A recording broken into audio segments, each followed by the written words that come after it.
mode.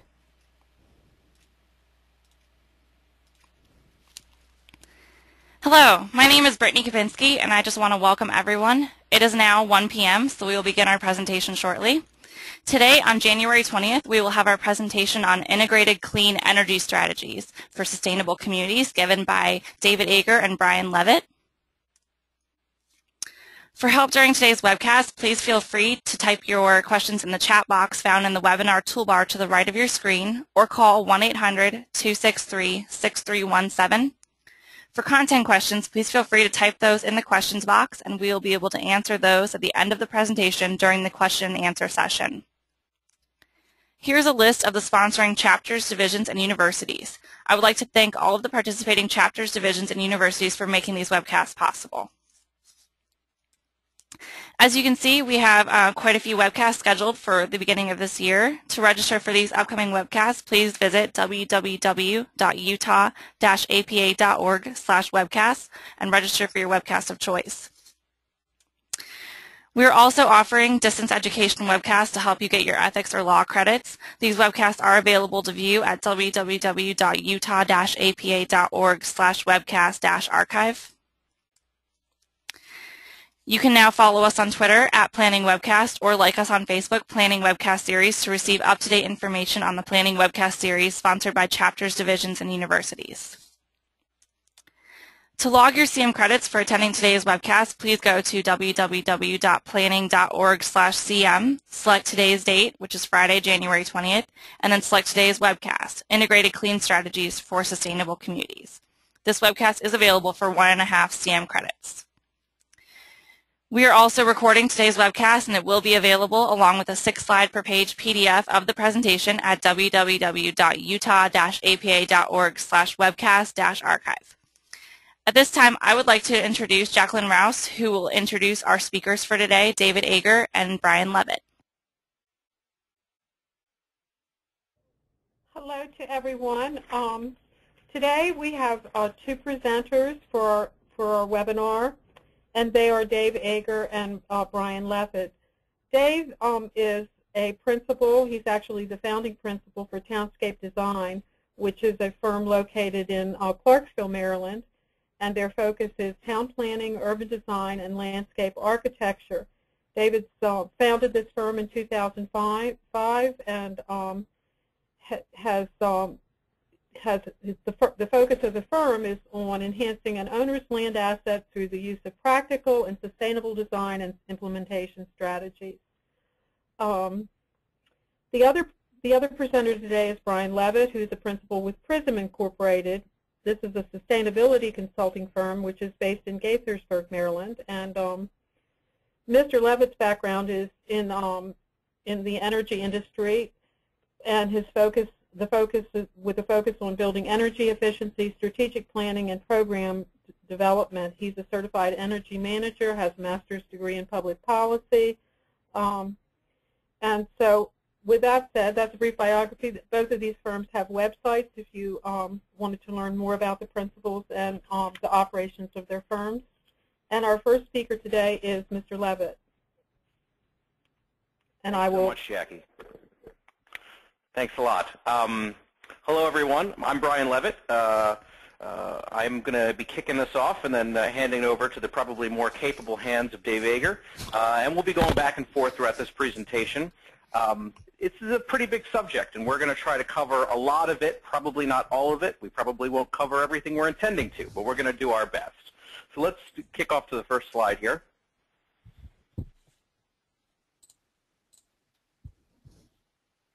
What are we going to talk about today? We're going to talk about town and energy planning. So really we're going to try to hit the nexus of urban planning and energy. Energy is something that can be thought of probably in a lot of different contexts.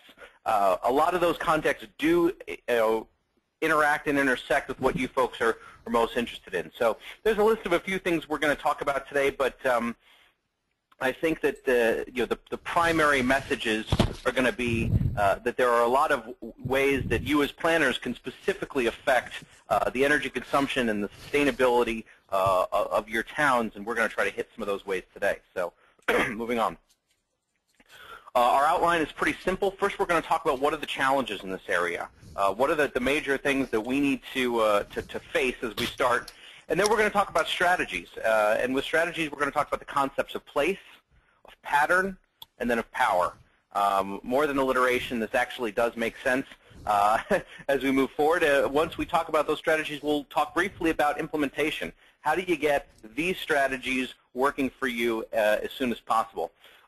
We've got a number of great resources that we probably won't go through in detail, but will be in the presentation for you to look at afterwards, and then we'll take some questions and answers. So what is the energy environment in the community? There's different aspects of this. As you can see, this is kind of one way to break it down, which is sort of what is your current energy use? Where is your energy use going? Are you growing your energy use? Are you shrinking? The community resources and expertise. What do you have in your community that you can draw upon in order to manage your energy? You've got your policy and regulatory framework. This is probably the most important part for this particular group, which is these are the kind of the rules of the road that folks have to follow when any energy using activity happens. And there's a lot we can do there. And then finally, current energy programs. There could be a lot of existing programs in place that you can leverage to move forward in terms of energy and sustainability. Next slide.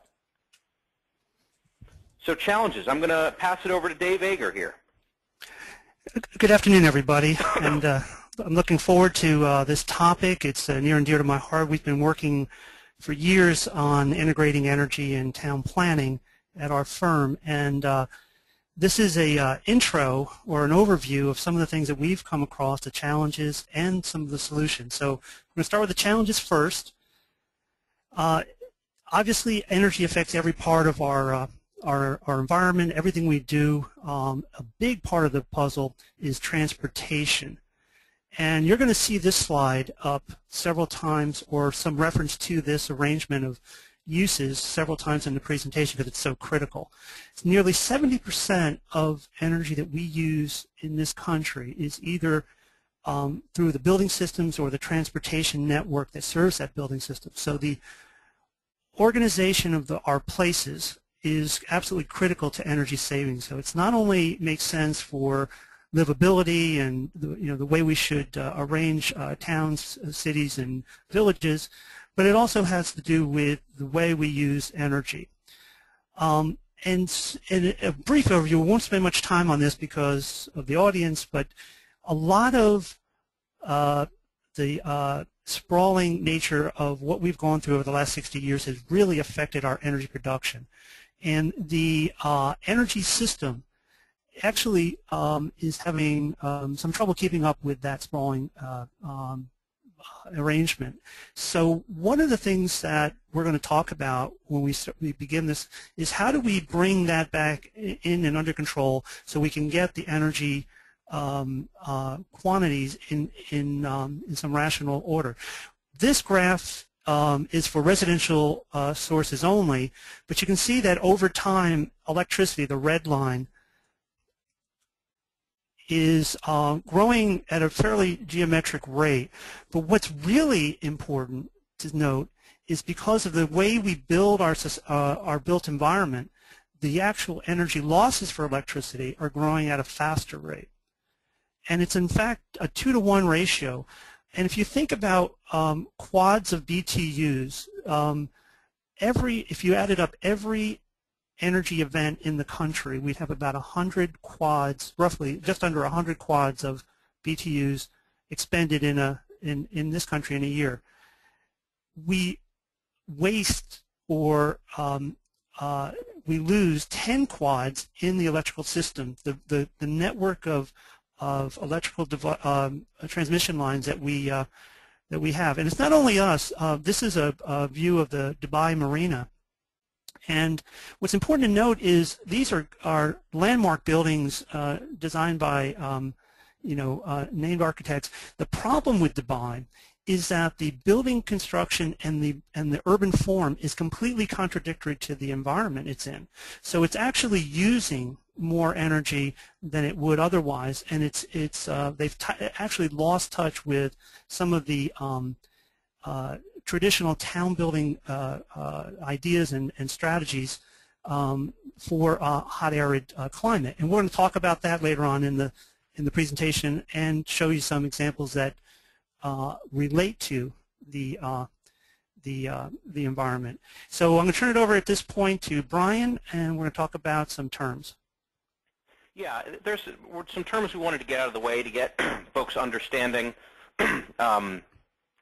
You know, some of the terms and methodology we'll use, things like urban village and some of those other sites you saw on the last slide. In terms of these terms, what is energy sustainability? Energy sustainability is really the ability to kind of meet our needs, get the energy we need without kind of the sort of continued sort of out of control global warming roller coaster that we're currently on. Energy efficiency. When I say energy efficiency is not putting on a sweater and turning down the thermostat. That's energy conservation.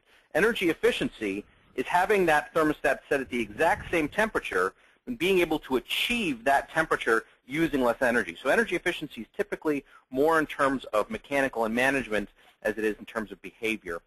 Renewable energy, this is not a surprise.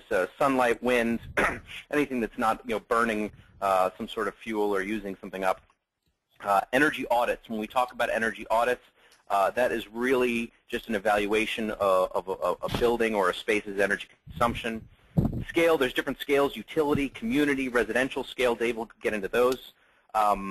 Net metering is an important thing. Net metering really matters in terms of getting distributed power back onto the grid and getting credit for it.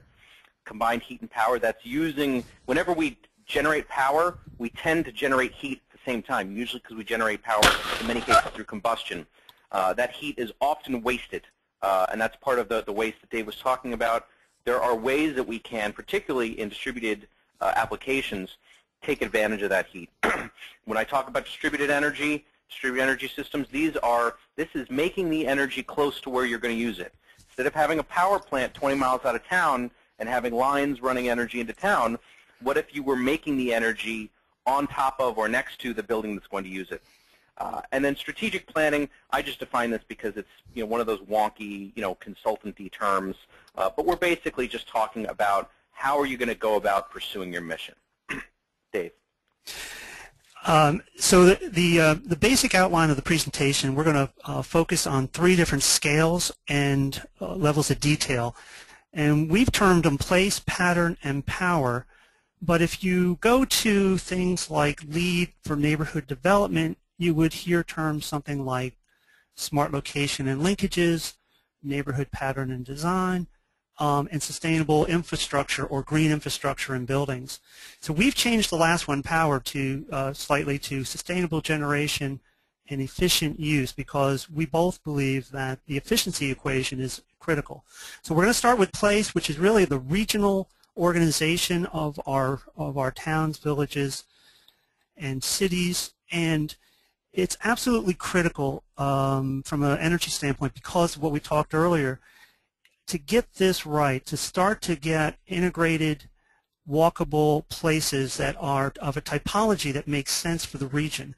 And we won't spend a lot of time on this, but once you get down and you break that down into the neighborhood pattern is absolutely critical as well because it's the building block for the larger region and for the larger cities.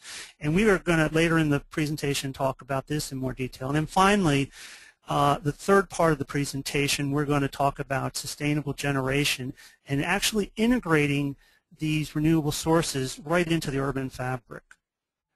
So first of all, I'm going to walk you through a very brief methodology that we use that starts with, just like any other project, what are your existing conditions, understanding the site, and then working with nature, really understanding your climate, your microclimate, your macroclimate, all these things that affect the site that you're working on, and absolutely understanding how the human body relates to that climate or the bioclimatic response.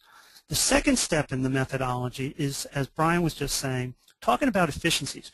Really in distributive energy, it's all about getting the demand equation down as much as possible. So regionally and the way the built environment goes, if we can get the pieces in the right place, it really helps on the efficiency equation. And so we want to minimize, if we do it right, we can minimize transportation losses, we can minimize electrical transmission losses, and all those things we talked about earlier. And so we strategically locate, obviously, our places with our transit and those sorts of things. Then the third step is to minimize. Take that demand equation, look at all the options, and reduce the demand, whether it's in the building construction and design or in the arrangement and compactness of a place, the way the place relates to its environment, using as many of the natural systems as possible, and then optimizing those passive opportunities first, because if we've done this in a sequential manner, we're not front-loading the system or the energy for a place with active or very expensive add-ons at the last minute. If we've planned things into the system properly, we can minimize the amount of active strategies that are necessary, and then finally minimize the fossil fuels as an additive on top of that. And then finally, performance of the places. We want to monitor and manage all these distributive facilities. The tools that we're going to use are natural. Solar radiation, wind, water, vegetation, and land and urban forms. And very quickly, I say that generically, but there is an enormous amount of data that you may or may not be aware of online and is in the back of this presentation. We have links to all of the information. You can delve into a tremendous amount of number crunching. This is, for example, is one image about the potential for wind power. You can see the middle of the country, obviously, West Texas, all the way up to the Dakotas is the greatest opportunity for wind. Here are some images about solar opportunities. In the Southwest, of course, is the big opportunity there as compared to the rest of the country, relatively speaking. But every place has opportunities for solar depending on how you approach it. The numbers here are the quantifiable kilowatt hours per square meter per day for a particular area based upon a particular way in which you receive the energy. These numbers are for Baltimore, Maryland, the closest place where we're located, but if you were to pick a number for like somewhere in Arizona or New Mexico, it might be 10 or 14 kilowatt hours per square meter per day, so the potential is dramatically increased. And then finally, we want to just put this in the context of a town and really the systems of a town. Just like a car where they have electrical systems, brake, fuel, whatever, towns have systems that can be broken down into, but they have to work together holistically. But they're basically 8 systems. There's the social, the commerce, mobility, energy, water, food, waste, and the biology. Today we're going to focus on one, energy, and we're going to talk primarily about power because the topic is just too much for an hour discussion. And so starting at place, you take that system of energy, we'll break it down into a scale where we're looking at a region or a town as our first example, but we could be looking at neighborhood blocks and sites, detailed sites. The process of power, heating, cooling, demand reduction, air movement, we're going to look at demand reduction. We're going to look at strategies in this first example of how to reduce vehicle miles. And we're going to use as a tactic or strategy transit hubs. This is an example in Alexandria, Virginia, along the Orange Line, where the local municipalities focused development along the transit route so that they maximized not only, they doubled the amount of development that could occur in the area, but they also maximized walkability to the transit and maximized that, tremendously reducing vehicle miles traveled in the area and protecting residential neighborhoods to the to either side of the corridor. So just to quickly look at a list of opportunities under this particular strategy, we have these growth centers, in the suburban areas, we have suburban growth centers or sub-hubs. Community plans, we'll talk more about that, and we'll talk more about the pattern of the green space networks. And we also, as Brian had mentioned, combined heat and power, cogeneration in these sites work more productively than others. Well, thanks, Dave. One of the most critical elements of place is how we get from place to place. And you remember from the slide again, I'll show that graphic again, that almost a third of the energy we're using is from transportation, and it has an even larger, a proportionate impact on a lot of things like asthma rates and ground level ozone and the health of a neighborhood. Creating walkable communities is an amazing way to reduce vehicle miles traveled. You can see that there's 3 principles of petroleum reduction: reducing VMT, increasing fuel efficiency, and using alternative fuels. Next slide. So better cars are great, and we hear a lot about better cars and increased miles per gallon, and that is a very important element of transportation efficiency because we're leaving a lot on the table. The problem is that you can't, better cars alone won't solve that problem, because if you look at CO2, which is the blue line in the middle here, even as we increase the miles per gallon of our fleet, as we increase vehicle miles traveled, which is another trend, CO2 is going to go up. So addressing MPG alone doesn't cut the mustard. So how do you do that? Well, by encouraging different types of spaces. If you look at the average suburban home, the 125 million BTUs per year in transportation use. That's pretty significant. If you take the average urban home, it's a fraction. It's 35 million BTU. So that is a pretty considerable difference. When you look at green infrastructure, it is less. The urban green is still a lot less than the suburban green, even though there's a less of a difference here because you're going with a more efficient approach. Next slide. So just, does this actually happen in action? Yes. If we look at San Francisco, LA, and Chicago, which, I appreciate are urbanized areas, but, it helps to kind of demonstrate the concept. Look at the, difference in miles driven per household as we get into higher density areas. It's considerable. So, a lot of folks want these walkable communities. There's more benefit here than just saving energy. The fastest growing households are young professionals, they're empty nesters, they're people who don't necessarily need huge yards, who don't want an acre of land. They want to be able to walk to everything they want to go to. And when they do that, they save a ton of energy. What's nice is that when we save energy, we also help the economy. We can reduce our dependence on foreign oil. We can reduce household expenses.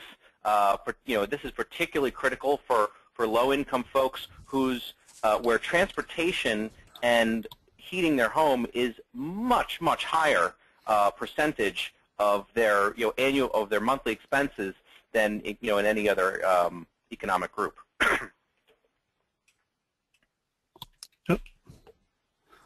There we go. Okay, so pattern. Okay. Very quickly, we're going to run through these slides, but I want to just help people understand the importance of the bioclimatic response. On the right-hand side is Baltimore, Maryland. On the left-hand side is Miami, Florida. The lines that are drawn are relative humidity and temperature variations per month within those two areas. And the comfort zone that is illustrated in the yellow and red is those temperature and relative humidity limits that we feel comfortable in. And you can see in Miami, not surprisingly, that it falls much more within that range. What else? The other things that are on the chart are how you respond to these variations outside the comfort zone. And they include, in Miami, for example, primarily natural ventilation is a passive strategy before you even start turning on the furnace, so to speak, or the air conditioner. That maximizing natural ventilation in the form of the city is absolutely critical. Whereas in Baltimore and other temperate, cool climates, we are looking more at passive solar solutions because we're trying to offset heating degree days. You combine that with a lot of other data. This is the solar roses for Baltimore. You can see that we get a lot of our wind in our particular area, and it's not as strong as central U.S., but our strength in the spring is from the northwest, and then we get summer breezes generally from the southwest. And this can be correlated into numbers to describe how places are so different from one another.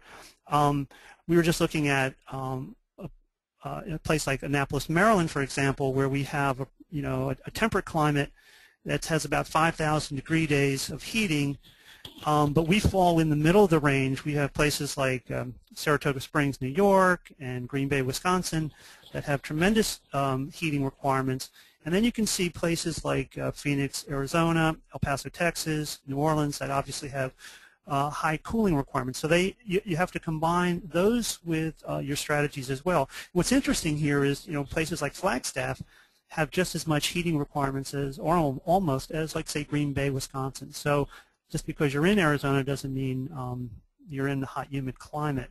So you have to look at your microclimates. So the next step that we're going to talk about is pattern here, and we're talking about walkable neighborhoods. I'm not going to spend a lot of time on this because of the audience, but the maximizing that integration of uses, looking at transit, defining edges and gateways, and then greenways around the edge. And we'll talk more about that, how it's actually a good strategy.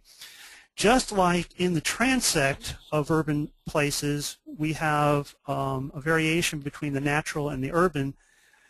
We also have the same kind of transect for renewable energy. Some applications are more appropriate on the urban edge or suburban areas that can feed the larger region or just that particular area, and some are more particular and more appropriate for the urban areas, and we'll talk about that later on. So here's a simplified diagram of a town, again, that 1 mile square as a theoretical town with a downtown, a major crossroads, and 4 intertwined neighborhoods that have walkability to that center town. What we're showing here is potential buffer and some agricultural land outside of it.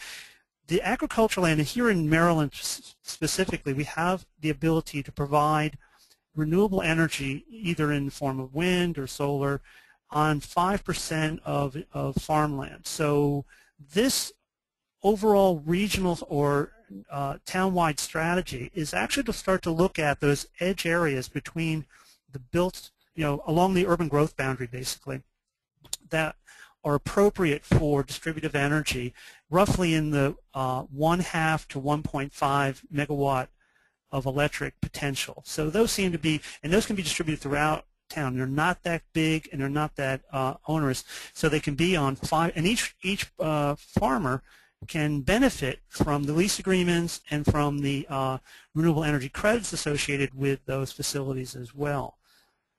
I'm going to turn it over to Brian at this point and talk about energy efficiency. Energy efficiency, which is the love of my life. This is a critical step.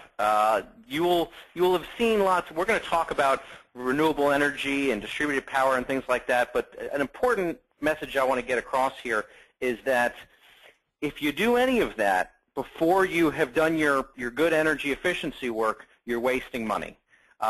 Because as we're going to kind of demonstrate later, renewable energy is a fantastic way to clean up our energy supply, but the first thing we need to do is sort of do the building and community equivalent of reducing vehicle miles traveled. So this is a critical first step.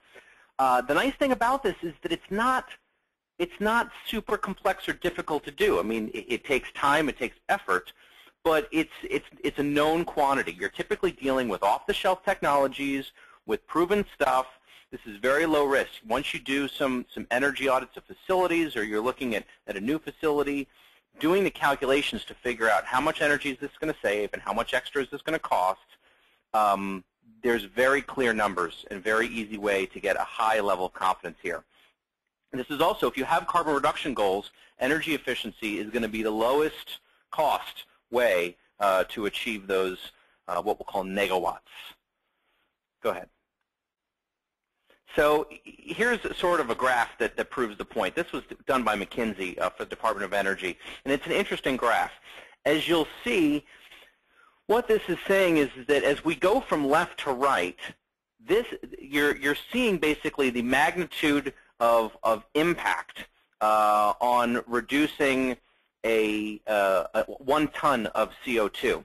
So over on the left side here, these actually have negative cost numbers. And the reason there's negative cost numbers to doing this is because it is cost efficient to do things like residential building lighting improvements. So residential building lighting improvement isn't just going to be a low-cost way to reduce carbon emissions. It's going to pay you back. It pays to do this. Once we get towards the middle, here are, in like residential building shell retrofits. That's something that's a good idea that will reduce carbon, but it's going to cost you a little bit. And if you go way to the right and you look at changing our entire car network over to hybrid vehicles, again, you get some benefits, but there is an additional cost that doesn't get paid back cost effectively in terms of the market.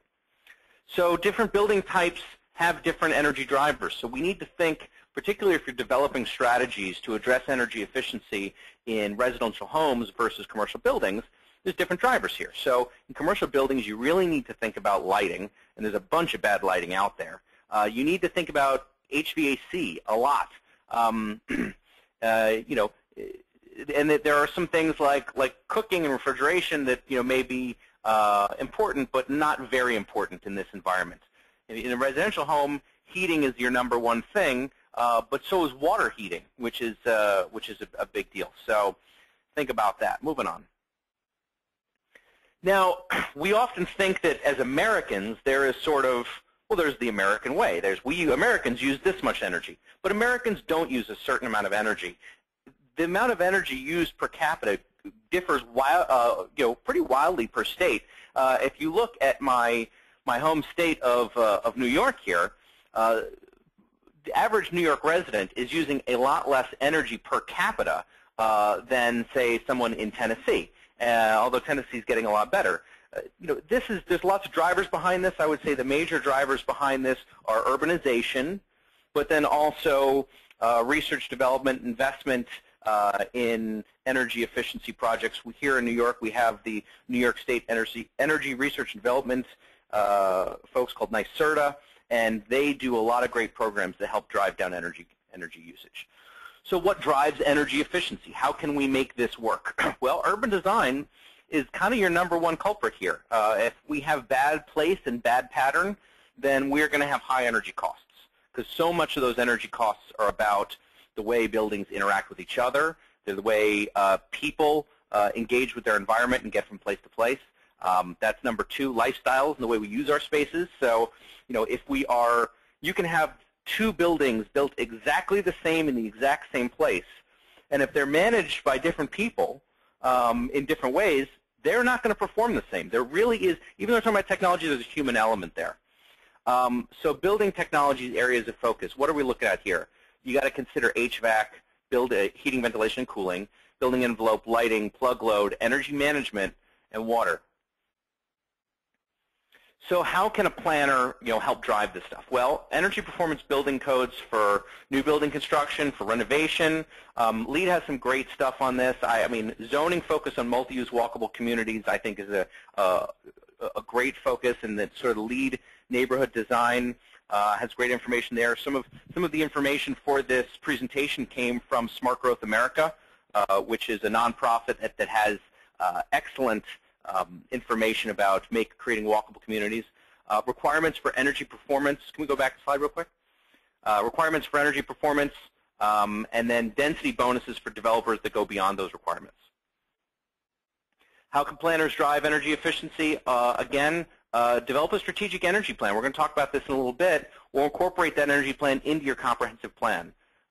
It needs to be collaborative. You have to think about the multiple uses of energy, the multiple types of power you're going to be generating.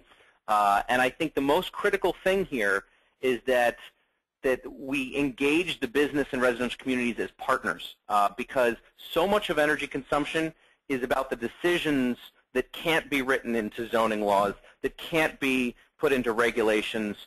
If the businesses are not on board, we're not going to see the community efficiency that we want. Okay. Dave. Alrighty, so what I'm going to do now is take you through some examples of urban forms that use passive strategies to save, not only save energy, but to actually take advantage of the climatic attributes of the site that they're located in. Yeah, and I should say, as Dave goes into this section, that there are a lot of different ways to achieve energy efficiency, and a lot of them are technical in nature. We can replace the lighting with better lighting, or tweak the setbacks on the HVAC. But as we think about planning a neighborhood, passive strategies are a fantastic tool that you folks specifically can think about as an area of play. So this graphic illustrates multiple strategies on a single sheet. One of the things, basically street orientation. East-west streets provide the opportunity for wider sidewalks on the north side. This is where the activity center should be. This is your commercial street. These are the opportunities for solar gain. And then actually relating the height of the buildings not only to the transect, but to the solar transect, so that the taller buildings are on the north side, the smaller buildings are on the south side, allowing for full openings to the sky. Number 3, pixelating the urban form with greenways, green spaces. This will cool heated urban spaces, break down the heat island effect, and finally, 4 and 5, the graph shows how temperature variations occur in different urban street and plaza types. So the width, height, and shading devices you use in these urban spaces, urban corridors, and green spaces affects the temperature and affects the heat island effect. Integrating land uses, obviously, we talked about that already. This is Charleston, South Carolina. Each of these slides we're going to go through has all of the climatic data on them as well, and you can review that in the PDF. Using the form of the environment around you to protect and to minimize things like winter winds. So here in Camden, Maine, for example, it's a cove development that allows for protection from those winds with a lot of solar southern exposures, and streets that run up and down the sides of the hills to promote summer breezes and those sorts of things in the summer. Annapolis, which is the home of the Naval Academy and the state capital for Maryland, takes that to the extreme, where we have the Oglethorpe plan uses street avenues that actually pull in daytime breezes and then expel them at night, so that if you look at this overall plan, these streets actually act as conduits for convective heating and cooling. Another passive strategy of wind protection. Here's Nassau Street in Princeton, New Jersey. Again, with that broad southern exposure, you can see the north side of the street is where all the activity is. Here's Princeton University, Nassau Street, and this is the commercial street that ties it all together. The building form actually protects that street, and then the relationship to the southern sky promotes a longevity of use along that street into the spring and the fall. And then finally, the whole concept of integrating the urban context with greenways, green streets, and large urban shaded facilities, especially in the southern or more humid areas of the country will promote cooling and convective airflow. And if you go back and remember that picture of Dubai that we showed earlier in the presentation, it's in the same general climatic region as Mayas in Spain. But you can see the way the urban form is developed here. It's completely at peace with the climate. It uses multiple strategies, narrow streets for cooling, trellises, exterior shading devices, opportunities to catch those breezes off the Mediterranean Sea, integration of green space, and all sorts of passive strategies that are taken into account in the urban form and the built environment before you actually start to integrate some of the active facilities. And every part of the building itself should function and relate to the climate as well. And here's 3 examples from different climatic zones. One of the things that's interesting is it took us a long time to get to the point where we were actually building passively, but we were building in a very inefficient way. This building to the right is actually a passive house that only uses about 10% of the energy of the house across the street. It looks identical, but what they use is the SIPS construction method with a super insulated perimeter and basically a war room of high technology to really have a high efficiency infrastructure in the building. There are some, because it's a generic house design, it's not totally related to the environment, but more to the context of the homes around it. It does use some shading devices on the western side of the building, but it fits in on it's on a 50 wide by 100 foot deep lot, and it's completely in context with its with the neighborhood. Here's another example very quickly. This is Nexus Homes. They are basically a net zero home. We could find multiple examples across the country, but they use a combination of a SIPS construction with geothermal and solar. So at that point, I'm going to switch it over to Brian. We're going to talk about the detailed integration of distributive power in the urban context. Thanks, Dave. And I saw a note about us speaking too quickly, and I apologize about that. We don't want to end up done, but yes, this presentation will be available to everyone. So in terms of the power that we utilize in this country, this is sort of a cool, although understandably complex graphic that sort of represents that. There are a couple important points that we should make. One is something that Dave alluded to before, which is notice the gray area over here. That's energy waste. That is energy that we do not use. If you see that is essentially 26.10 quads, and the usable energy coming out of electricity generation is about 12.08. So we are wasting more than twice the amount of energy that we're actually getting to use out of our electricity generation. And a lot of that, as we said, comes from inefficient combustion processes and transportation. Every mile of power line we put in not only costs us $1 million, but also costs us much more than that over the life of the power line because of the losses of the system. Also notice how small of a portion we're actually using of renewable energy here related to every other type of electricity and energy. So what are we using? So we've got about 78% of fossil fuels right now. We can call it about 19% renewables. As you'll see, a lot of that traditional biomass, and by traditional biomass, we're talking about burning things in a way that may be a little bit better than burning coal, but probably isn't too much better than natural gas. But wind, solar, new biomass, all these kinds of things, they're very, very, very small portion of what we're talking about. But it is increasing, and as you can see, we're getting. It's not a linear increase. We're actually accelerating. We get some hits now and then that slow us down, and renewable energy is not really increasing as a portion of the United States electricity consumption, because while you do see an increased number of renewable megawatts here, understand that our total energy consumption as a country is accelerating. So if renewables are making ground, it's very slowly, and it's slower than this particular graph would have you believe. So let's talk about some specific technologies that you folks might be interested in that could affect your communities.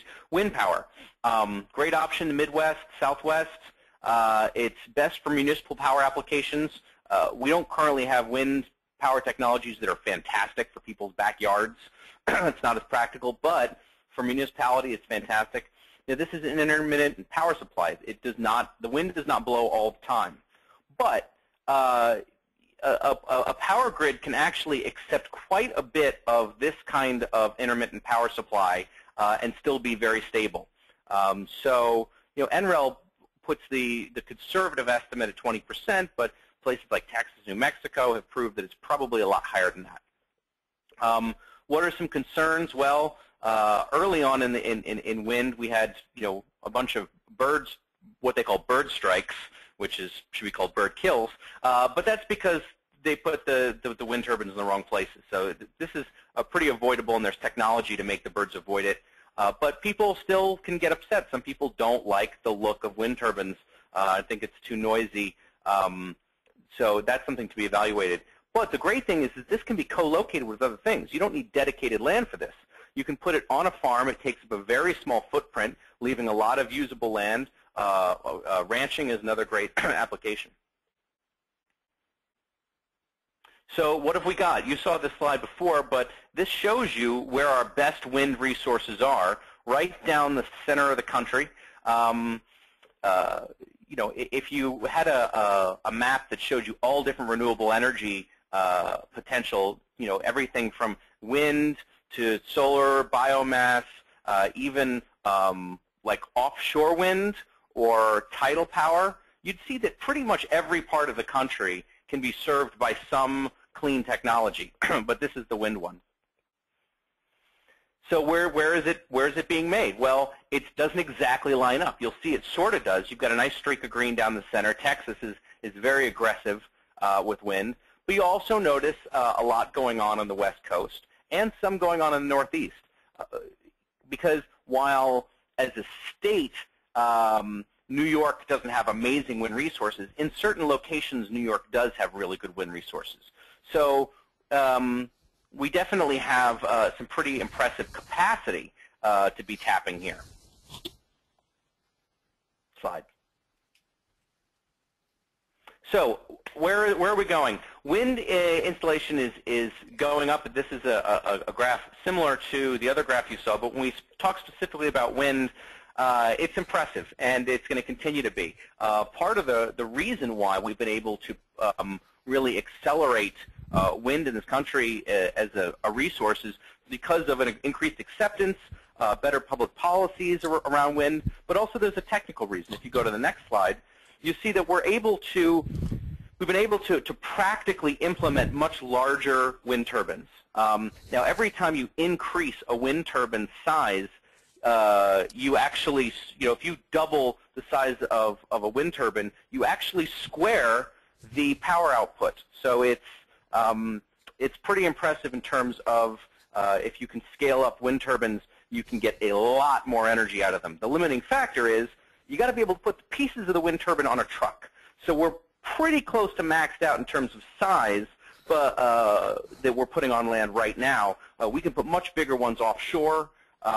We can put better technologies in the ones we have. So Dave, why don't you talk about some wind examples here? This is an example from Texas, and one of the interesting things is, as you saw on the graph, is the incredible potential, and the case study example here shows how the wind turbines are co-located with agriculture. This site, Wolf Ridge, is about 45 miles north, I believe it's northwest of Denton, Texas.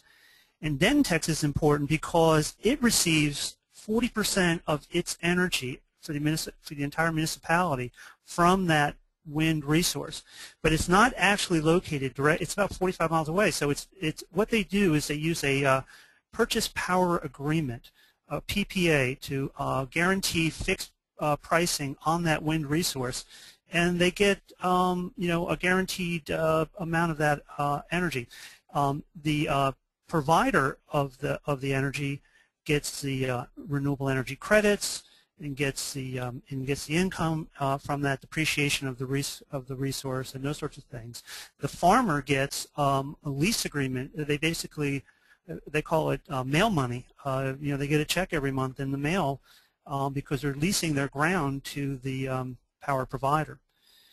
At the other end of the scale, in the urban context, this is an example from Logan Airport in Boston, where AeroVironment, AE, has actually come up with a strategy to place wind turbines in a much smaller capacity, taking advantage of the chimney effect along urban buildings. So this is something you're going to see in the near future, and it's this is the only example that I was aware of at this time, but it's a new technology, a very interesting way to add to the urban form.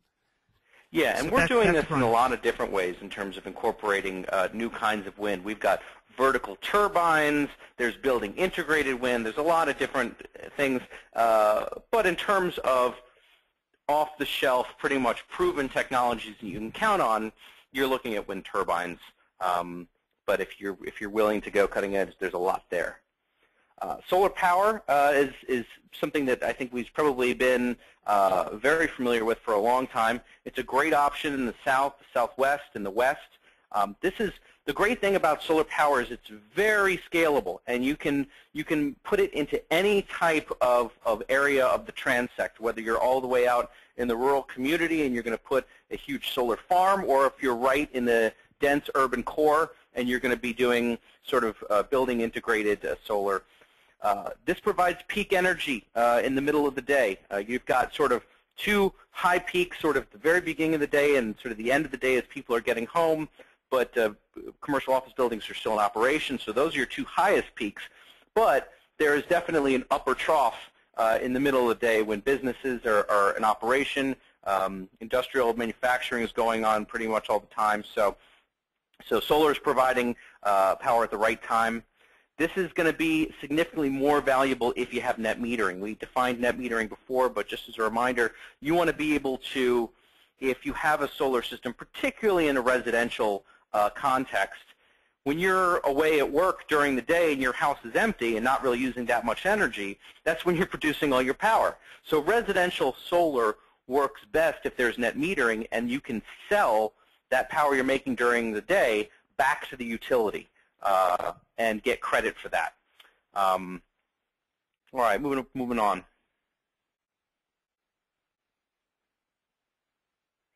You saw this slide before, but this just shows you for different types of technology what the solar resource we have in terms of radiation. Much like the wind slide, you're going to see a pretty significant increase recently in solar energy nameplate capacity installed. That's continuing. We need to have, we sort of needed a critical mass in order for folks to start accepting that solar was not an innovative, cutesy technology, but something that could really happen. That critical mass has to be coupled with the price point. And once that price point hits the point where with minimal incentives or even no incentives, solar power can start to be cost effective for folks, we're going to see a huge landslide of solar installation. And as you can see from the slide, we're almost there. This is a technology that has been invested a lot in by the United States government, by private companies. But the problem is that the question is, are we going to be the people that build this? And if you look at solar manufacturing around the world right now, we are not necessarily in the lead and are not anticipated to join the lead anytime soon. So as solar panels and solar applications become more and more cost effective, and we start seeing this as a sort of a new energy revolution, certain countries are going to benefit from that energy revolution tremendously. We aren't necessarily one of them.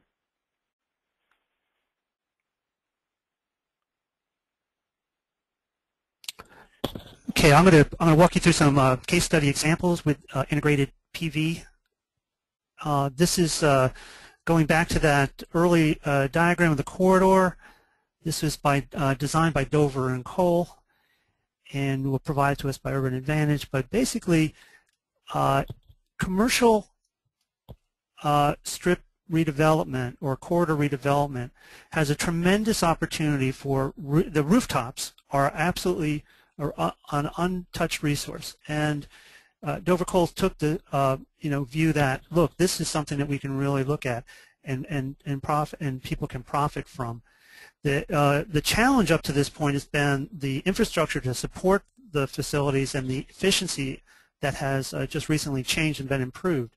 So we're going to show you another example here. Well, this is a little out of order, but this is an example in Rockville, Maryland, fixed plate solar collection that is getting capacity or generating enough energy that it's competing with dual axis trackers.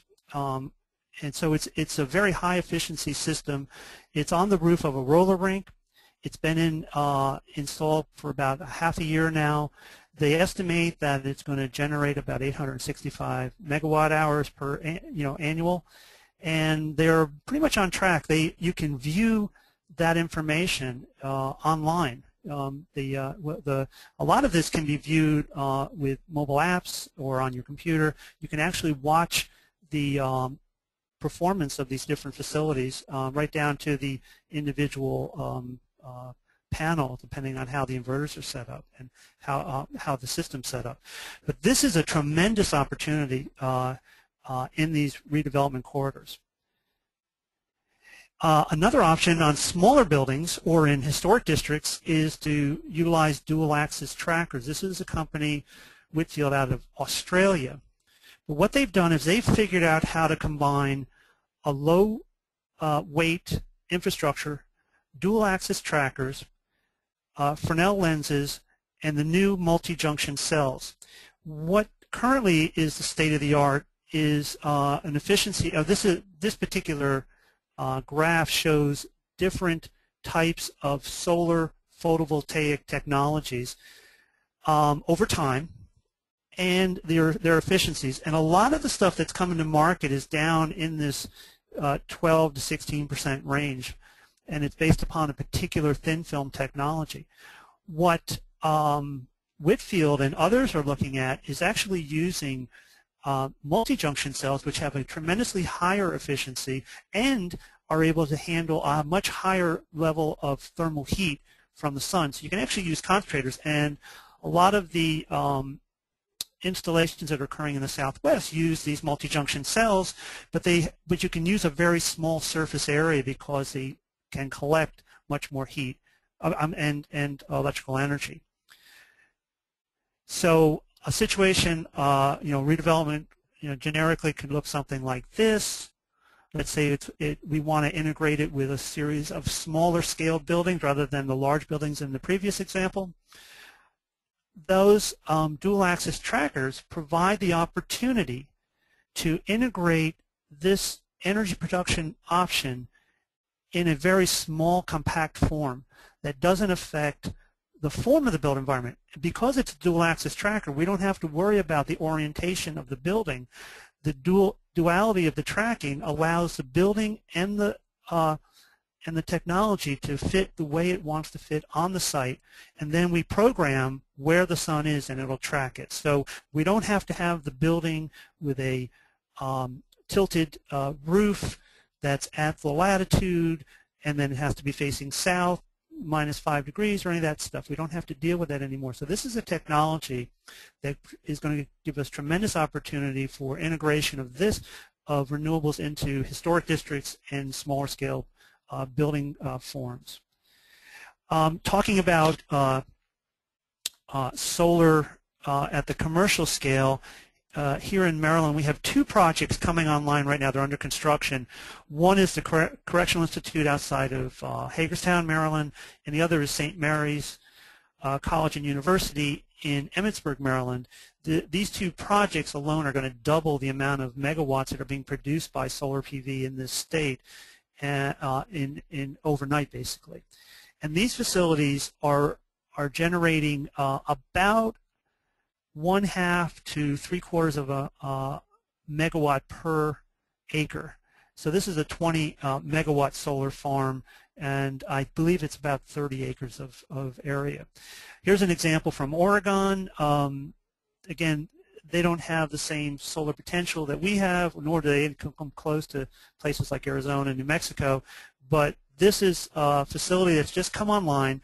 Their annual estimated production is about 600 megawatt hours, utilizing about a 2-acre site. So you can see that comparing this to the Rockville, Maryland example, the rooftop example, climate and cloud cover and all these sorts of things play a critical role in the design and efficiency of the system. Our company has worked on a much smaller redevelopment project. This is in Middletown, Maryland, and it's a rooftop fixed plate collection system using Sanyo 220 panels, each with its own N-phase inverters. These small, it's on top of a standing seam roof, so it's all clip-on construction. These boxes right here are the inverters. So each panel has its own inverter, and the inverter changes the DC power that's in the panel to AC. So this is a more efficient way to do it. This is a picture of the next phase. We're looking at a redevelopment of the building in the front of the site. But what I wanted to bring to everybody's attention is that you can view the performance and you can maintain your system online or using your iPhone or whatever. This is a printout or a screenshot of that array that we just looked at, and you can see down in the corner here the effect of a nearby tree on the adjoining property we can't cut down, but you can see the performance, the actual amount of power that's being produced is dramatically reduced because of shading. So critical that you have open air, open views to the sky for these facilities. Here's some performance data this has been installed for about a year. This is generating total about 61 megawatt hours. So this is an absolutely wonderful scale for, say, a block. This, to put this number in perspective, 61 megawatts hours is about what a typical, maybe 4 to 5 typical homes would utilize in a year. Or if they were Energy Star homes, maybe 7 to 8 homes. Or if they were the passive homes, like we showed in some of the previous slides, we might get as many as 20 homes, average homes, these are average numbers, generate enough power for them. So you could actually have small LLCs with purchase power agreements that could actually take benefit from these sort of scaled facilities, or it can be a commercial user like it is in this example. The other thing that's important to note is because it's fixed on the roof, it's fixed at the pitch of the roof, and it's not necessarily well, obviously it doesn't track the sun, but it's not necessarily at the optimum pitch. So you can see the performance at certain times of the year are much better than other times of the year, somewhat due to climate, availability of sun, but also due to the difference between the aptitude of the sun and the elevation, inclination of the sun at different times of the year. So you're getting a lot of loss in here. It's about twice as much differential there. Some things to look out into the future from an energy security standpoint. We're working with a group called DERP Technologies. This is in design. But if you start to think about some of those solar farmettes around the perimeter of the site, some of them, one or two of them, may actually be set up to provide power when the grid is down or during this, some sort of emergency. So they're looking at renewable energy as a backup to the grid, as well as providing power when that need is not in there. So there's a combination of vertical axis wind turbines, tracking solar panels, and fuel cells. And I'm going to turn it over to Brian to talk about biomass. Yeah, well, we'll run through biomass really quickly because we're running short on time. Biomass is great. It makes agricultural byproducts useful again. The great thing about biomass is, as far as renewables goes, is that it actually provides baseload power. You can run your biomass whenever you need it. It is, the current biofuel combustion of plants, a traditional biomass plant. This is not cutting-edge science. This is very well understood. It's conventional technology. It can also be pretty easily scaled. This is not a nuclear plant, so you can have a small municipal scale, biomass facility, or something that is much larger. Cellulosic ethanol, which is kind of sort of related to biomass, is something that is going to be a flexible, clean transportation fuel as soon as it's here in cost-effective form. So I'll talk about that briefly. So, and I put this up. This is very simple. I mean, this is the biomass concept. We're going to use electricity. We produce a bunch of CO2. But if we're growing trees at the same time, the trees take the CO2 out of the environment. We cut them down. We burn them again. We're all done. And the circle of life continues. Biomass gasification. This is just to give you an idea of how this actually works. But as you can see, it's very similar to a coal-fired power plant or a natural gas-fired power plant, where we're gasifying something, we're burning it. Oh, can we go back for a second? We're burning it, and that is creating energy. But what's important here is that there's a lot of things that we can use for biomass gasification. It's not just wood, and it's not just crop shavings, but you can use some other elements too. Biomass resource in the United States.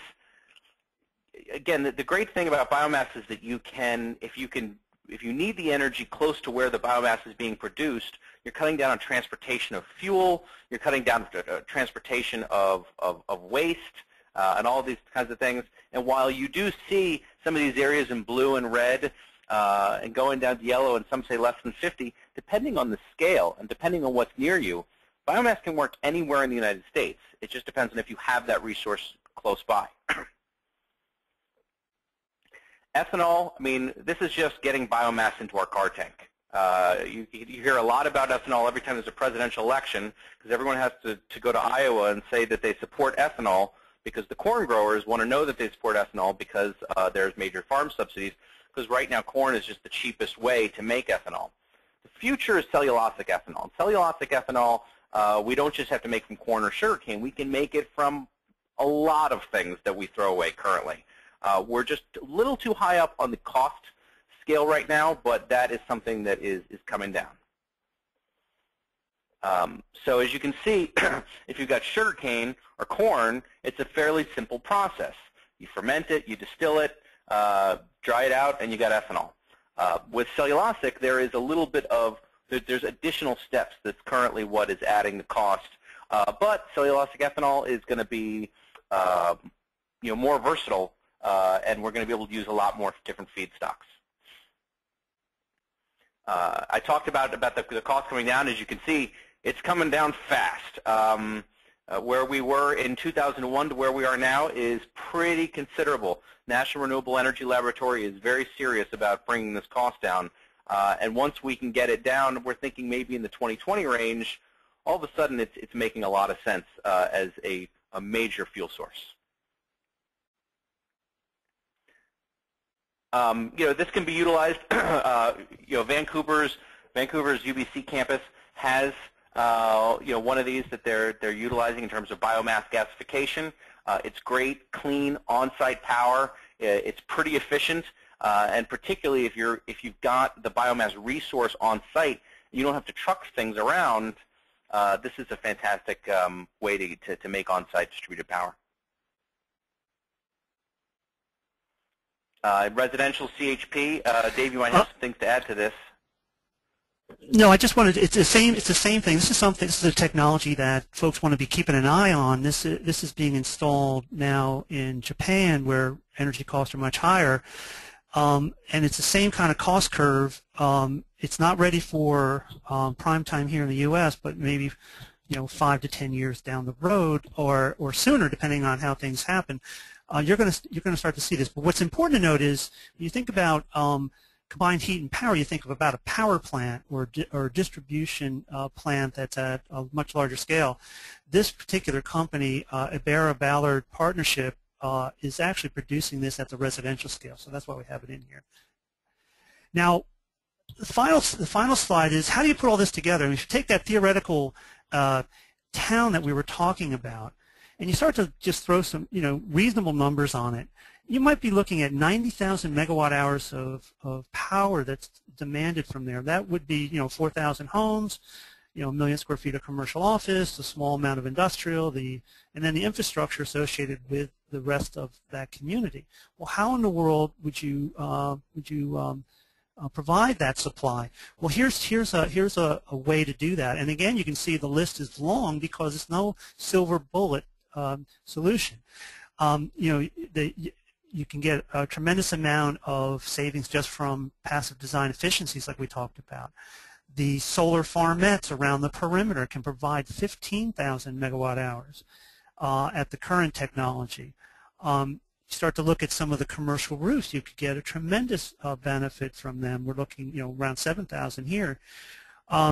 Then you've got all sorts of smaller scale commercial arrays like the one we showed earlier on top of the warehouse building of about 60 megawatt hours, or 60 megawatts, say 20 of those throughout the town.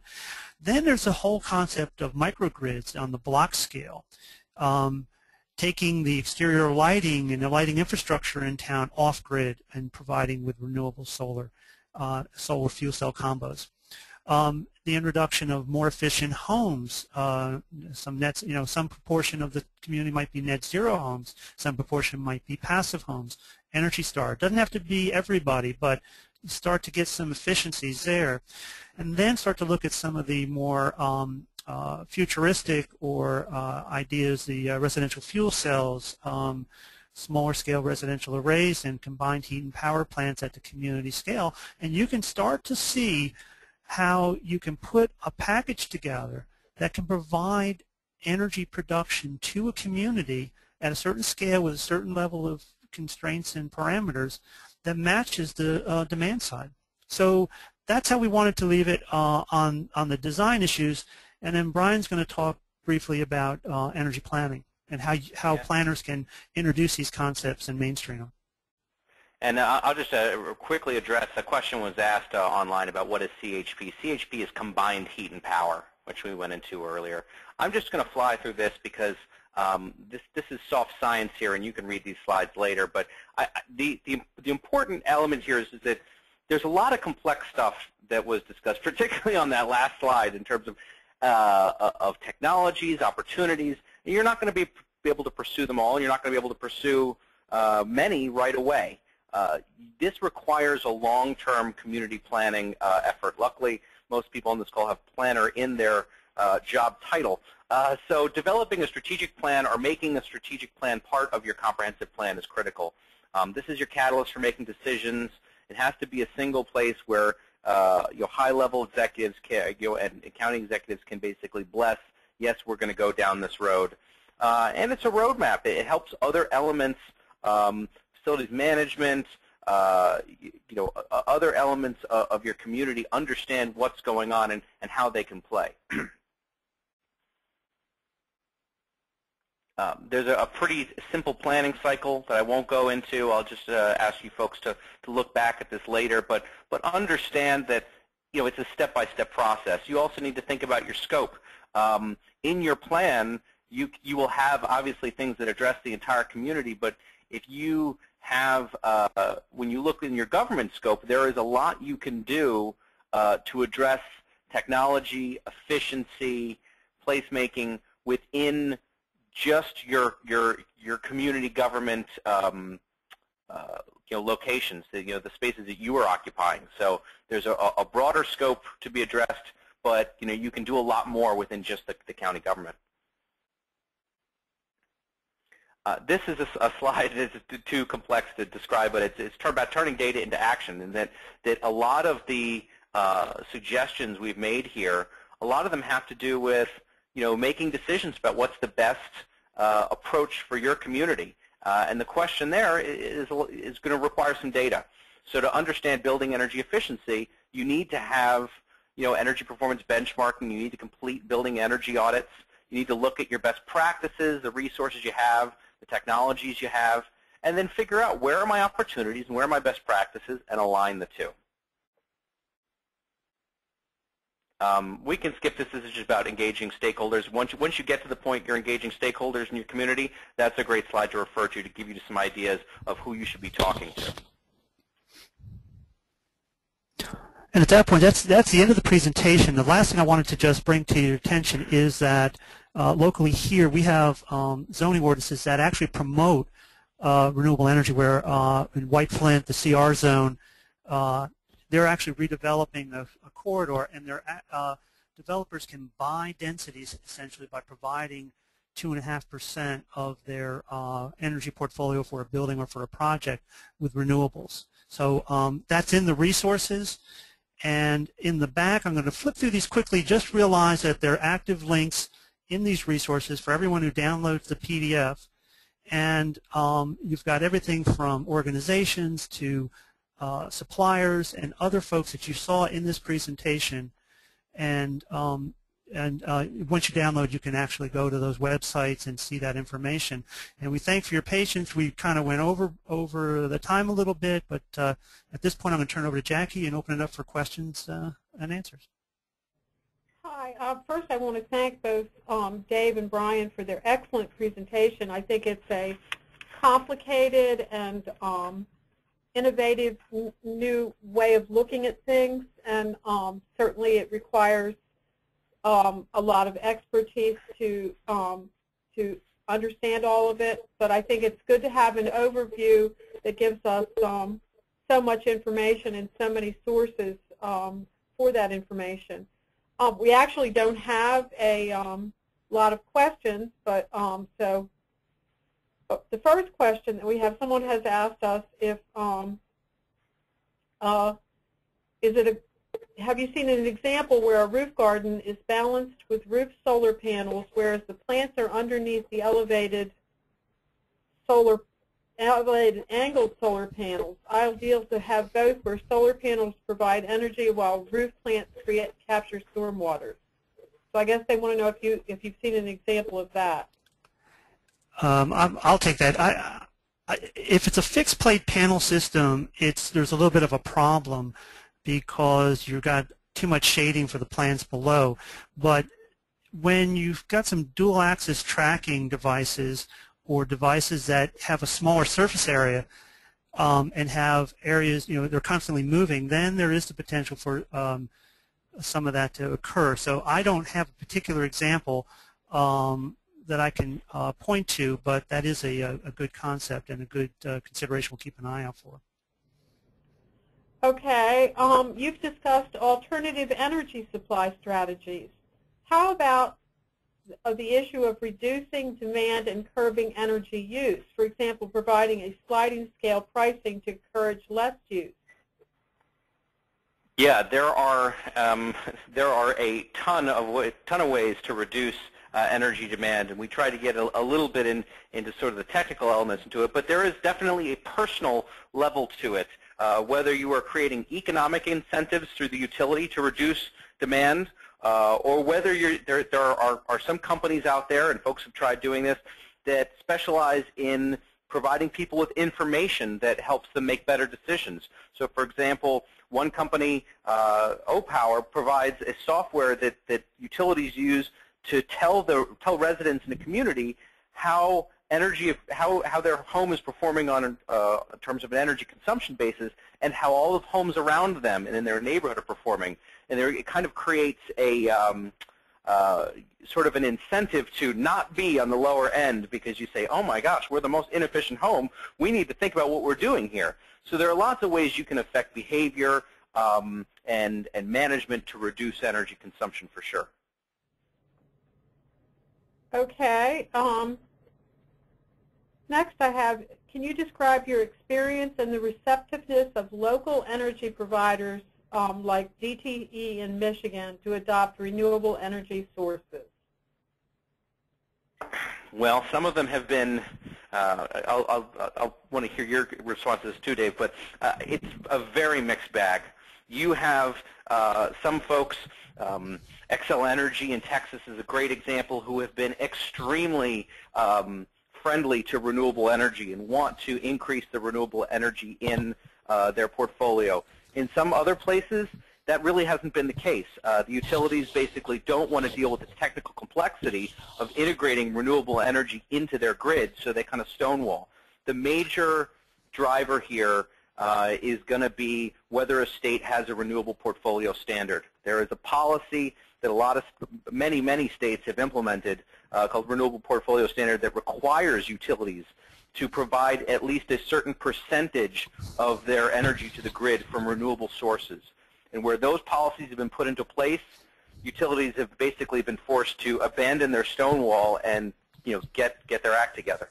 And to add on to that, Brian, here in Maryland, we have a portfolio standard where by 2022 we need to have 20% of our energy consumed here in the state to come from renewables. And there's a specific cutout in the legislation for 5% for solar. So there's a tremendous incentive here in Maryland for power providers to find solar sources. So that the only difference is we're a net importer of energy, unlike places like Texas, where I think they probably are on their own grid, but they probably export as much energy as they consume.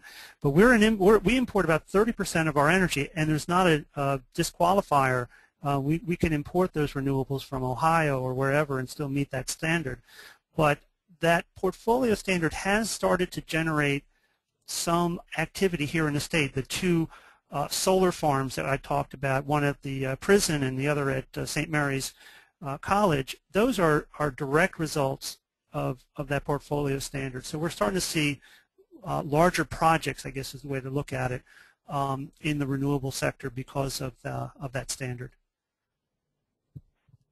Okay, my next question here, do you know what states in particular are embracing clean energy, particularly through state legislation?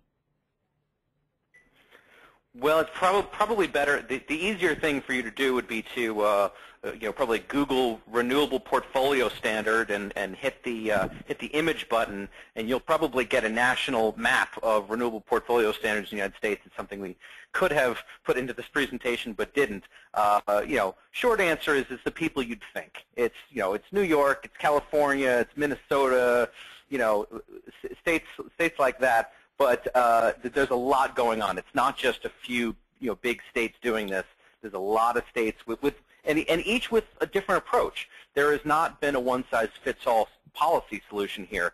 So it'll be very interesting in the next 10 years to see how these different mandates, some of which have already been updated and ratcheted up from their initial targets, how the different approaches play out in the states. And just to add to that, we had a slide. In the interest of time, we took it out, but it would have been great to keep it in. The two big producers, Texas and California, have very different approaches. Texas is almost entirely wind in their portfolio, where California has a tremendous variety of different sources to meet their portfolio standards. And then the drivers, like Brian was saying, he was talking more about the blue states, but the red states like Texas are doing as well because it's profitable. So different people are coming to renewable energy as a source for different reasons. So it's not something that's blue or red. It's really in the right solution in the right environment can be appropriate for all walks of life and all perspectives. So it's just a matter of matching your site to the opportunities that the renewables offer you. Okay. Here's a question that I think all of us can relate to because recycling is so popular now. I didn't see in the presentation that recycling efforts contribute to reducing energy demands. Is recycling resulting in an appreciable reduction in energy consumption? On an industrial level, yes, it is. The reason why, well, there's lots of things we didn't address. But the main reason we didn't address this is because we weren't really focusing on the industrial sector here, but really more buildings and transportation. But yes, on the industrial side, both from a materials cost perspective and from a energy refinement cost perspective, recycling is having a very noticeable impact. And Brian, I'd like to add to that. There was an example from Massachusetts, I believe, and there's some technology that the Ballard folks are working on with some other companies of actually bringing the waste to power scale down to the neighborhood scale. And there is a few places where recycling is actually providing power, and it's more in the beta phase right now, but you're going to start to see the scale of these things come down as fuel cells and other things become more cost competitive. But right now, like Brian was saying, it's more on the industrial scale, but I think as you look 5-10 years down the future, you're going to see these sorts of recycling opportunities introduced at the neighborhood scale. Okay. Have you seen examples of solar panels used to cover parking areas? Can this help offset potential electric vehicle demands? Dave, you've probably seen some specific examples there. Yeah, another edit from our presentation. There are several examples where folks are integrating solar panels on parking decks for shading. Any south-facing parking lot has an opportunity for these structures. There was a time when the structure itself to hold the panels was kind of, holding things back. But with panel design and the cost coming down, the weight requirements are lower. So that you're starting to see more and more of these. But again, it's just like anything else. These facilities work best on broad open parking lots. They're a little more challenging in a tight urban context because they're down more or less at street level. But the ones that are on top of the parking garages are coming into vogue. And with that White Flint example, I think we're going to start to see some of those in White Flint here in Maryland in a very high density environment. So yeah, there are several out there, and there are a couple of the suppliers on the resource pages that we gave you that you can click on and learn more. And the real benefit here is identifying that multi-use, finding areas where we've already got infrastructure built up, where we can marry these renewable solutions to the existing infrastructure. And in the case that you're referring to here, with a sort of a parking shading structure, you're getting kind of a 2-for-1 with the structure. In terms of connecting it to electric cars, yes, I mean, the lack of solar energy in parking lots is not holding back the electric car industry, but yeah, that's a great example of synthesis of two clean energy technologies together.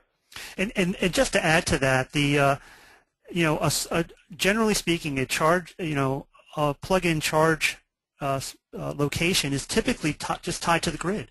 So you're really either having natural gas or coal as the original source of the energy.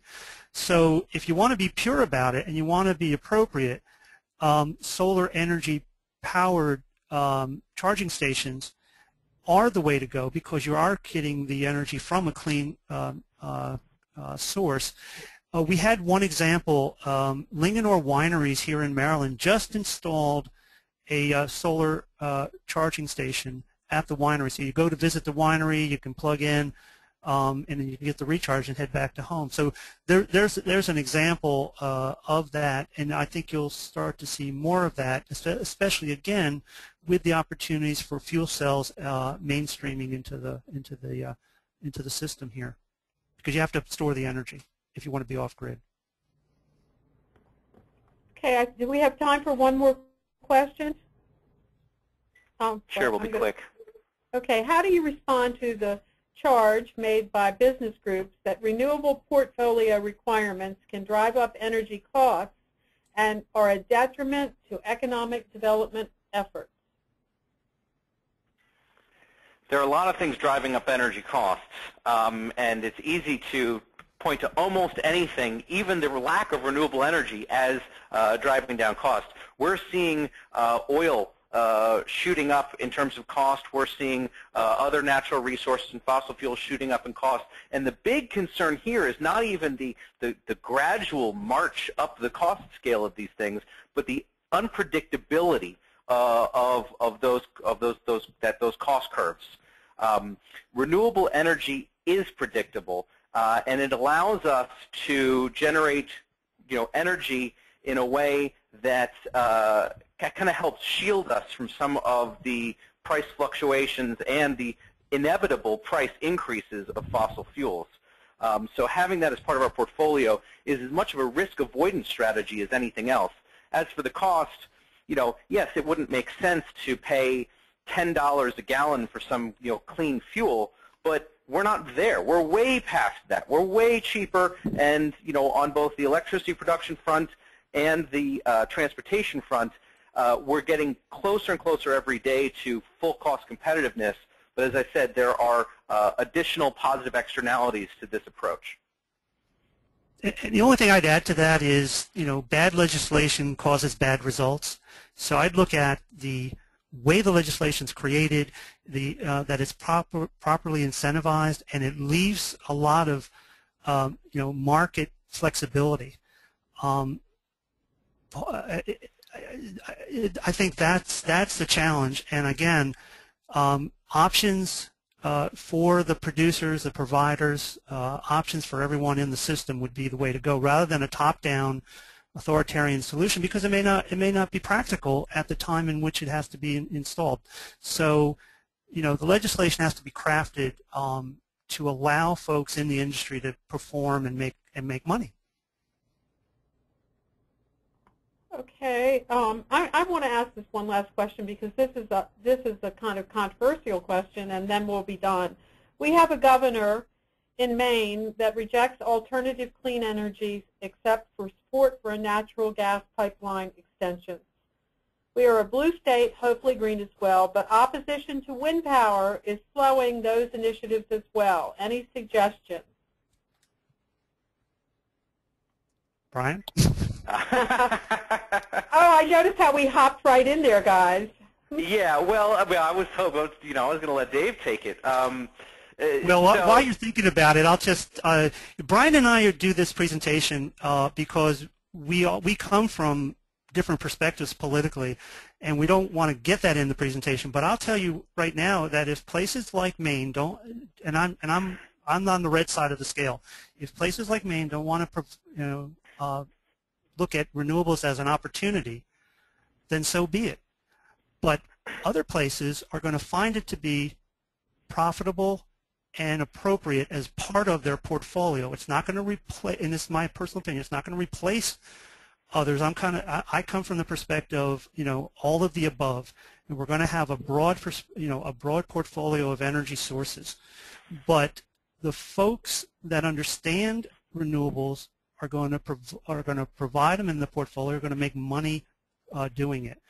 And I really can't stress enough that that the market forces be allowed to act appropriately in the system. But that's my perspective on it. Brian, that give you the opportunity. Yeah, and I'll give you this is not a blue state perspective. This is just my perspective, and it's shared by a lot of other folks. Environmental protection is just a small portion of the portfolio of reasons why we would pursue energy efficiency and renewable energy. The combination of those are a powerful driver of potential economic growth, job creation, national security for sure. I already talked about, when we think about, the Pentagon has a calculation for how many U.S. soldiers will die to get a particular tank of fossil fuels out into the environment, out into their operating environment, to an outer base. That's why the Pentagon has focused so much on renewable energy for the field, because they realize that U.S. soldiers have to die to protect those convoys.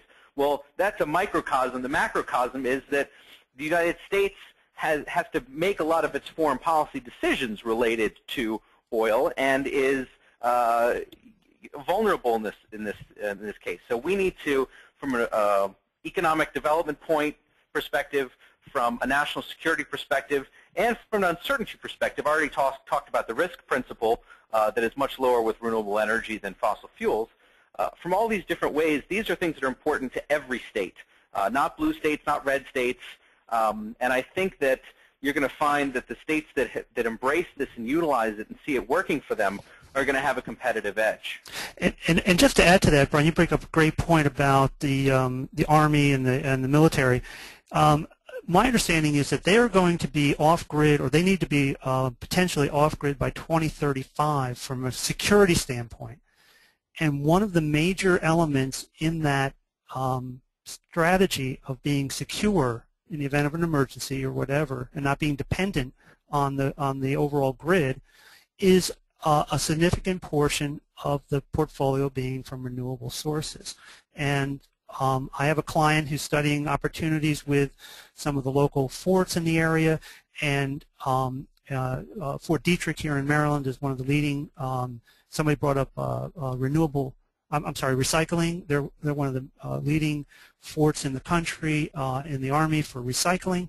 So they're taking it very seriously, and they see not only a cost benefit but a security benefit, as Brian had mentioned. So we could probably learn a lot from their their strategic look at energy security. Okay. Well, I want to personally thank both Brian and Dave for agreeing to be this is our first Maryland opening as part of our commitment to the webinar series, and I think that I've heard their presentations before. I think they do an excellent job, and that mirrors the comment that I received just a couple of minutes ago. This has been an excellent presentation. These guys really know their information, and I think that we could all agree that that's true. So with that, we're going to wrap it up. You have, the PowerPoint is going to be available to be downloaded, and if you have questions, you have their web addresses, and you can go on their websites and access resources or contact them through their email addresses. Brian and Dave, did you want to say anything else? Nothing, just that it's been a pleasure, and Dave and I are both happy to talk anytime with folks. Yeah, thank you very much for the opportunity, Jacqueline, and to APA in general. We appreciate it very much. Okay, and I'm not sure exactly what we do now. All right, thanks, Jackie. I'm gonna take it back over here, and I'm just gonna go through some reminders for the attendees on how they can log their credits for attending today's webinar. Thanks, Dave and Brian, for the presentation. It really was a great presentation.